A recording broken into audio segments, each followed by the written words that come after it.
أخبار السبعينات هي نفس الأخبار دلوقتي. مفيش حاجة اتغيرت غير في شوية هدوء على طريقة لبس وكلام. يا ترى اتغيرنا في ايه؟ وممكن نتغير ليه؟ ال30 سنة اللي فاتت مالهمش 30 لازمة.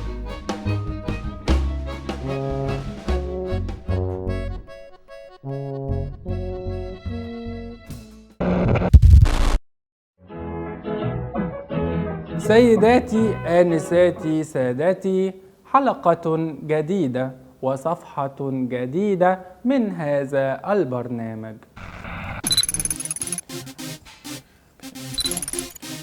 مشاهدينا في كل مكان، اهلا بيكم. حلقة مش كتيانة، حلقة جامدة، اخر 3 حاجات مع بعض. خبر اليوم هو الاستفتاء.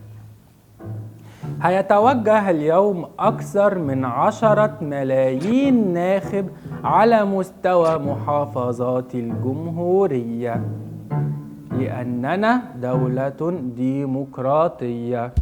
تفاصيل الخبر بتقول إن أكتر من 45 مليون ناخب هيروح النهاردة عشان يستفتوا حوالين قرار المجلس العسكري، ليستفتوا على قرار رئيس الجمهورية حول معاهدة السلام وحول أسس تنظيم الدولة وحول حل مجلس الشعب. هتقول ولا لا؟ عشان كده احنا قايلين لكم النهارده في برنامجنا، ومش هتلاقيه في اي برامج تانية بس يمكن هتلاقيها مترتبة في برامج تانية كتير، صورة الاستمارة. وعزيزي المواطن، ستجد السبق لتلفزيوننا نقدم لك صورة البطاقة حمراء في الأعلى وسوداء في الأسفل.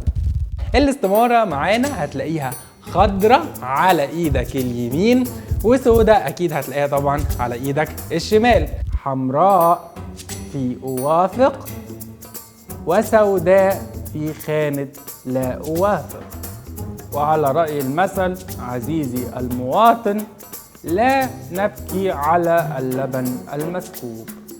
فالشعب قبل ثورة 23 يوليو غير الشعب بعد ثورة 23 يوليو، عشان الشعب قبل 25 يناير مش زي الشعب بعد 25 يناير. في انتظار تواصلكم معنا عبر صندوق البريد صاد ب أو عين ط 1 2 3 4 5.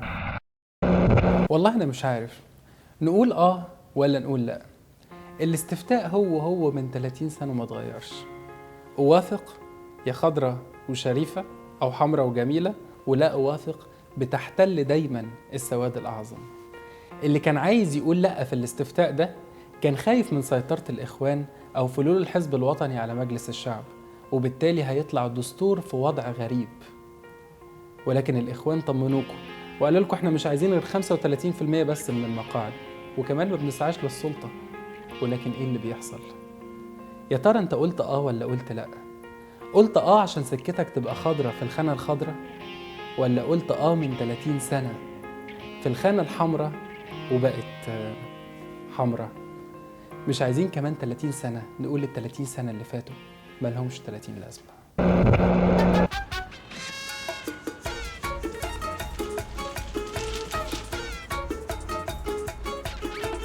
عايزين نعمل زي ما العصر العربي بيقول بيقول لك لا تبكي على اللبن في البسكوت.